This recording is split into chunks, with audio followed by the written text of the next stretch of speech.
This is writing a custom function to get sheet names. And we're going to write two functions here, one for returning the current sheet's name and the other for returning the names of all of their various sheets.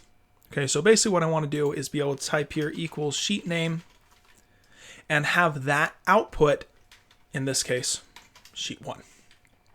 Okay, to get to the script editor, the menus have changed. It's now in extensions. So extensions, script editor, opens up our script editor here. So let's start with the first one, function sheet name. Okay, and when returning a single value, it's really simple. We're going to use the same return that we've used a lot, but in previous scripts, when we're using onEdit scripts, we've used the return to say get out, quit. In this case, we're using return to tell it what output to give us. So return SpreadsheetApp.getActive.getActiveSheet .getName. Save it. Eventually. All right. Equals sheet name. Perfect. It did exactly what we wanted. And if we try that on one of the other ones, equals sheet name should give us Ethor. Should give us Korriban. So just showing it's not like it's tied to a specific tab. Any tab we run this on, it's going to put the name of that tab. Now, one thing we see is missing is if I type equals sum or just equals SU, it will give me the list of all valids and it will tell me how to use that function. Okay, and as we saw, when I start typing sheet name, it doesn't give me that. However, we can get that for custom scripts. I'm going to open a comment. We're going to say outputs returns the name of the current tab.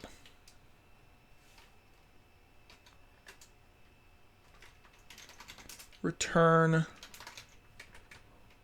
current tab name at custom function. Now if I come back here, it does show up. Shows up in that whole list. Returns the name of the current tab. Perfect. That's exactly what I'm looking for.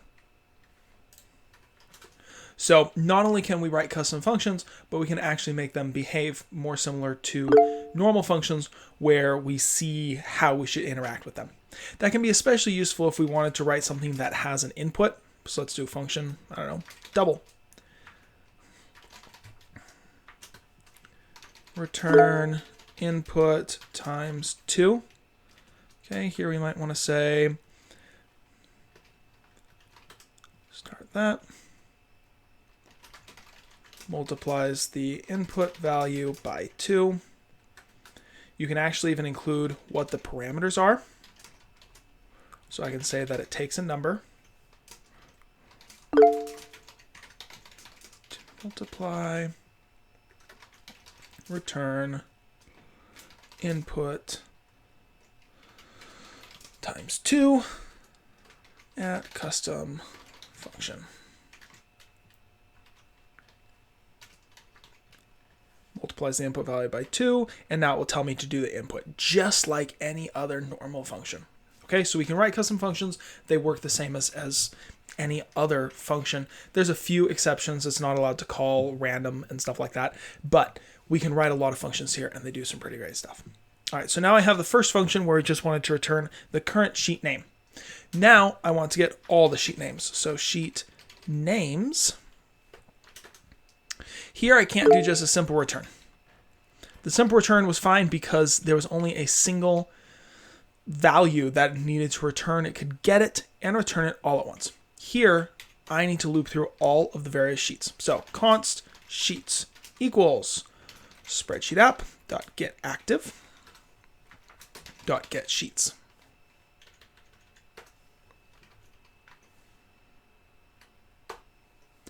I need an output array.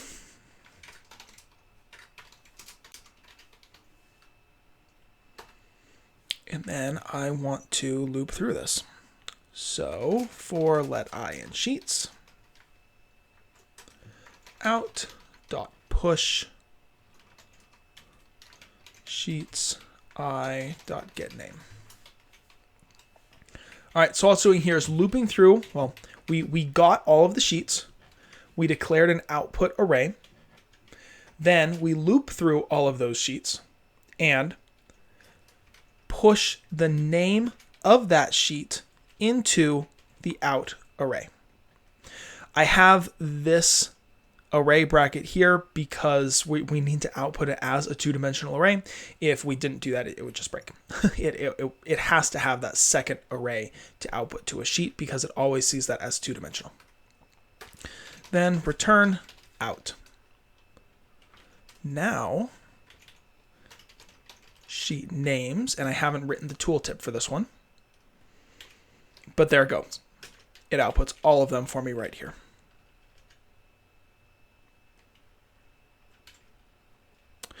And we can go ahead and write this for sheet names as well.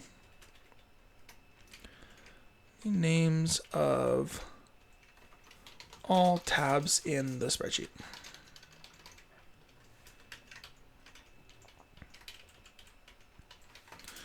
A vertical array of all tab names.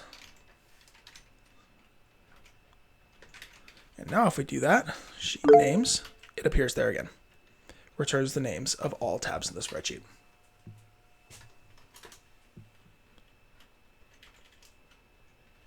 We could even put in some parameters here. Let's say you wanted to have the option of including the current tab or not. So we want the same code, and we're going to make a copy of it. And I'm going to do an includes current.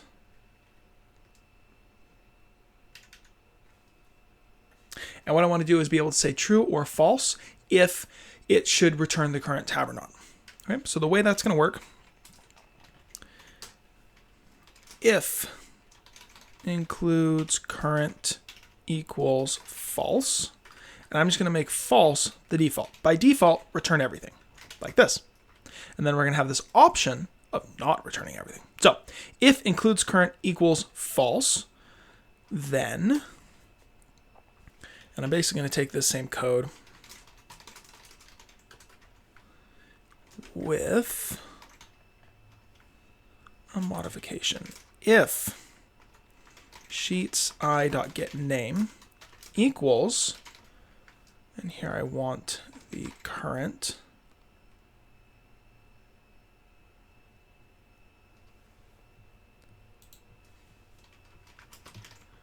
getActiveSheet.getName. Continue. And continue just says go to the next step of the loop, right? So we're going through 1, 2, 3. Oh, 3 is this one. Continue on to the next. And then here the same.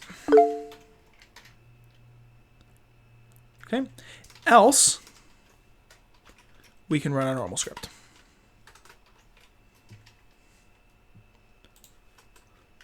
So if we set includes current to false, then only output all the other tab names. So if I do that here on sheet 1, I'm going to want to see Arcania through Ethor. I'm not going to want to see sheet 1 on that output if I set includes current to false. Now, for clarity, let's go ahead and put that into its tooltip.